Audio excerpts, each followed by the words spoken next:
Ottawa's gun grab is all about politics by Professor Pierre Gilbert. The federal government is once again on a crusade to end legal gun ownership.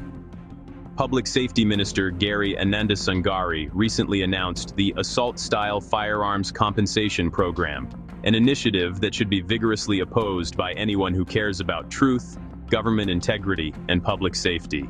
To begin with, there is no such thing as an assault-style firearm. The eye-catching expression is solely intended to evoke looming images of automatic rifles and machine guns, which, in fact, have been banned in Canada since 1978. The minister himself admitted in a taped conversation with a tenant who lives in a Toronto home he owns that the entire exercise was motivated by political considerations, not by public safety. And there is no evidence whatsoever that this program would contribute to greater public safety. The great majority of gun crimes are not, in fact, committed by law-abiding gun owners, but by criminals using guns smuggled in from the United States. This simple fact is so well established that several provinces and cities, including Toronto, have already announced they would not cooperate with the federal government. And for good reason. Participation in this ill-conceived program would divert scarce police and financial resources, target innocent citizens, and endanger countless lives by letting more armed criminals roam Canadian streets.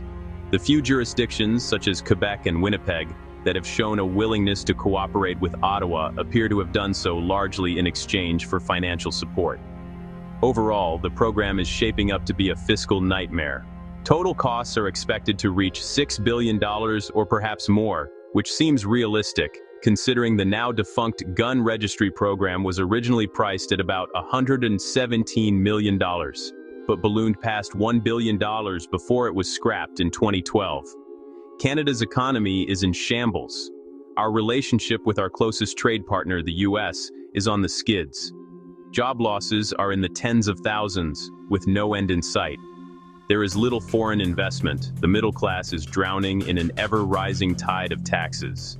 Canada is broke, and yet politicians have magically discovered a new line of credit to fund a program that merely serves an ideological agenda that will not make Canadians safer. This isn't about crime control, it's an assault on property rights.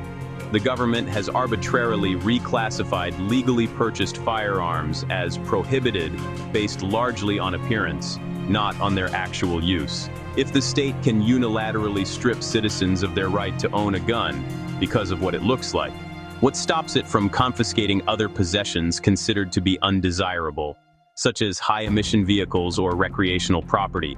Anandasangaree's program also weakens the rule of law. As of October 30, 2026, gun owners who do not comply will risk criminal liability for the illegal possession of a prohibited firearm. This could mean up to 14 years in prison for possession of a prohibited or restricted firearm with ammunition. While previously law-abiding gun owners face lengthy prison terms for not complying with ineffective programs that won't make Canadians safer, violent repeat offenders keep getting released on bail, exposing a glaring and unjust double standard. Canadians who value justice, personal liberty, and effective public policies have a moral obligation to oppose this ill-conceived and potentially dangerous initiative. Please like, share, and subscribe if you appreciate our content.